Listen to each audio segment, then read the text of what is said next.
The people think this is a covenant with story about Alessia bound him not as a divine gift favor.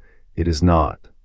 A shrine to Akatosh flickers under twin moons, their light casting jagged shadows as the amulet of kings glows faintly, runes flickering like trapped fire.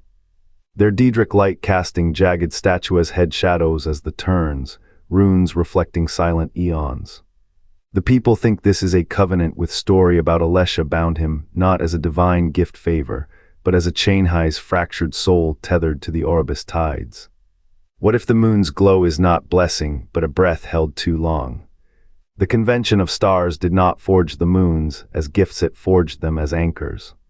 Akatosh, architect of order, cleaved a fragment of his will to bind the Aurbis wild tides, shaping twin sentinels to cage what he could not unmake.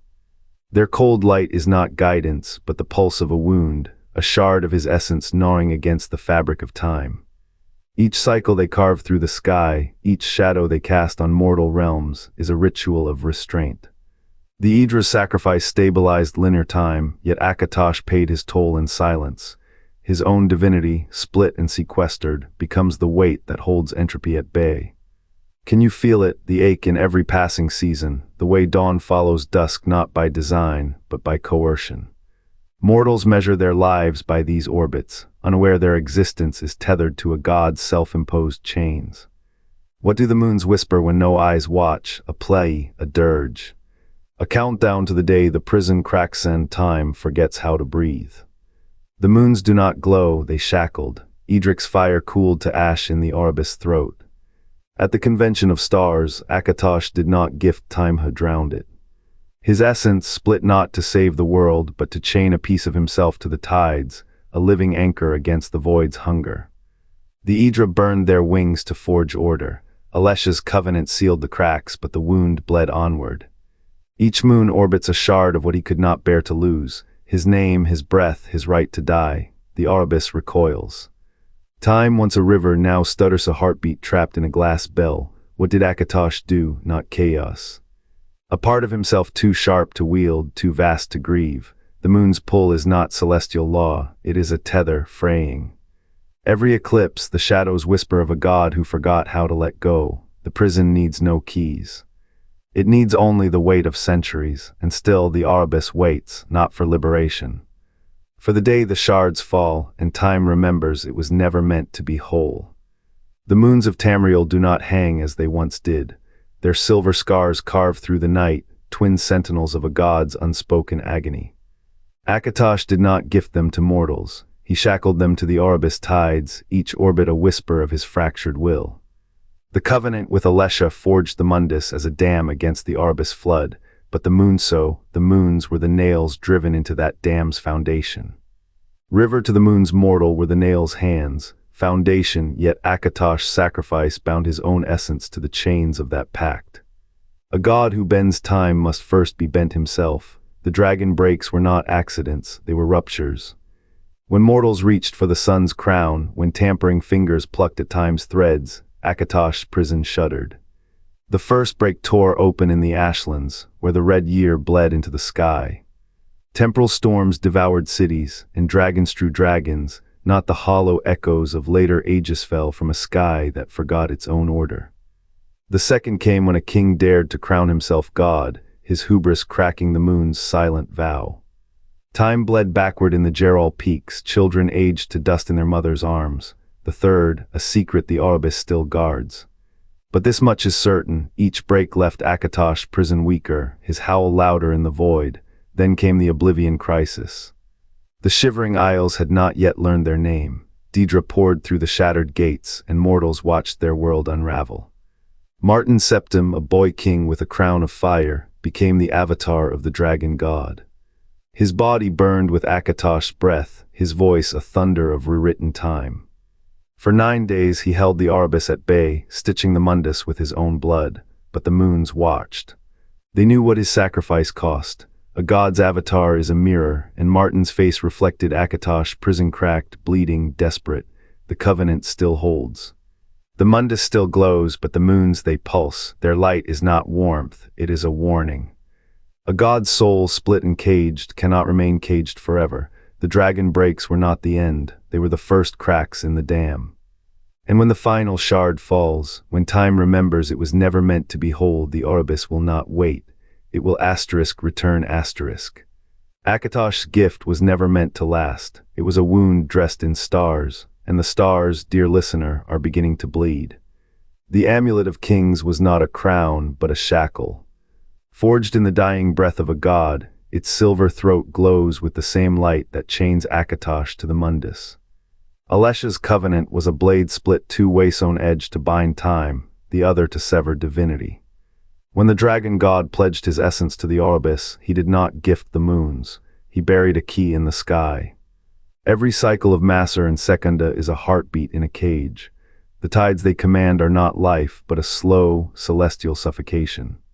To wear the amulet is to feel the weight of that silence of absence where a god's will should be. Legends speak of its power to crown emperors. Few note the madness that follows, like the echo of a voice too vast for mortal ears. What if the amulet's true purpose is not to rule, but to listen? To amplify the whispers of a fractured soul trapped in orbit, pleading for release. Akatosh's sacrifice was never complete.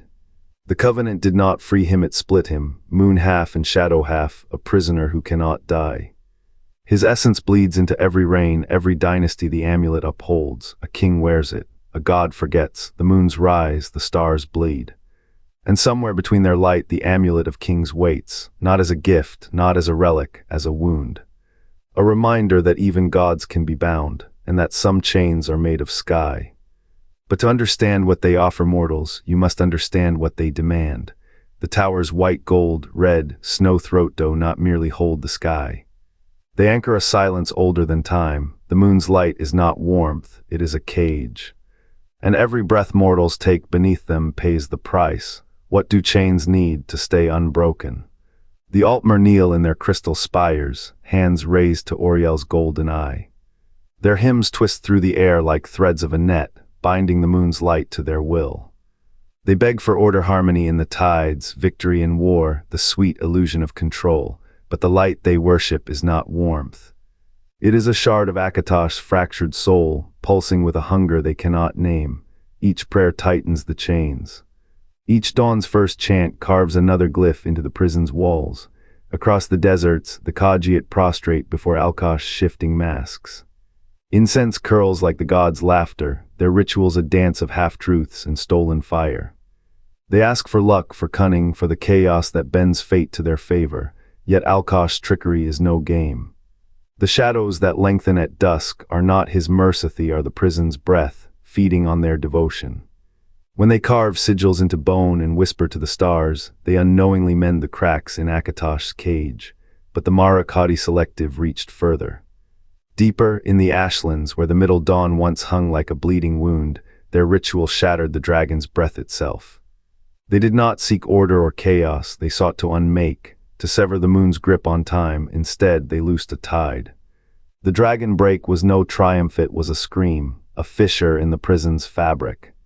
And the moons, those hollowed husks of a god's divided will, drank the storm of their sacrifice. What do chains need to stay unbroken? The Altmer's hymns, the Khajiit's lies, the Morrowind's blood, every culture a thread in the same tapestry, weaving Akatosh's prison tighter, brighter, deadlier. They call it worship, it is a debt. A contract written in light and shadow, paid in the breath of mortals who never see the price. The moons do not shine, they suffocate. And beneath their glow, all prayers are echoes in a tomb. The moon's light does not heal, it fractures. Their orbits are not harmony but a shackle, binding a splinter of Akatosh's will to the Aurbis' bleeding wounds. Each cycle the tide of his essence seeps outward and seen, unstoppable. The dragon breaks are not prophecy, they are a leak. A rupture in the veil between time's master and time's prisoner. The Numidium's gears turned again. Not to mend the sky, but to accelerate the rot. Its reactivation cracked the western horizon, unleashing a storm of fractured reality. The warp in the west is no accident, it is a symptom. A fever in the body of the world, caused by a soul too vast to remain confined. And the Tower Sant's pillars of the Mundusno crumble. Their fall is not the end of an era, it is the first gasp of suffocation. When the final tower breaks, the prison's chains will snap, Akatosh's stolen breath will flood the Aurbis, unmaking all it touches. What happens when a god's prison becomes the world's cage? The moons shine brighter, the sky bleeds deeper, and Tamriel becomes the prison. The voice falters here as if the words themselves might unravel. A pause, a shudder. Then quieter, asterisk, how many more cycles until the weight of eternity becomes too much to bear, asterisk. The moons drift, they pull tides, they fracture time. The Numidium's reactivation did not summon Dehydrate unshackled a current that warped the west, that split stone from its shadow. The vestige walked those scars, found whispers in the dust, equations etched by a god's hand, calculations for a prison built into the Aurbis itself. The Elder Scrolls do not merely record history, they rewrite it. Each reader becomes a scribe, unknowingly transcribing the same error across cycles. How many have touched those pages and become vectors? How many have shaped the warp, thinking themselves heroes? The dragon breaks are not Akatosh's decline. They are his unraveling. The moon's gravity is not a blessing, it is a tether, binding a shattered god to the world's pulse. The last dragonborn felt it, the hero of Kavach bled it.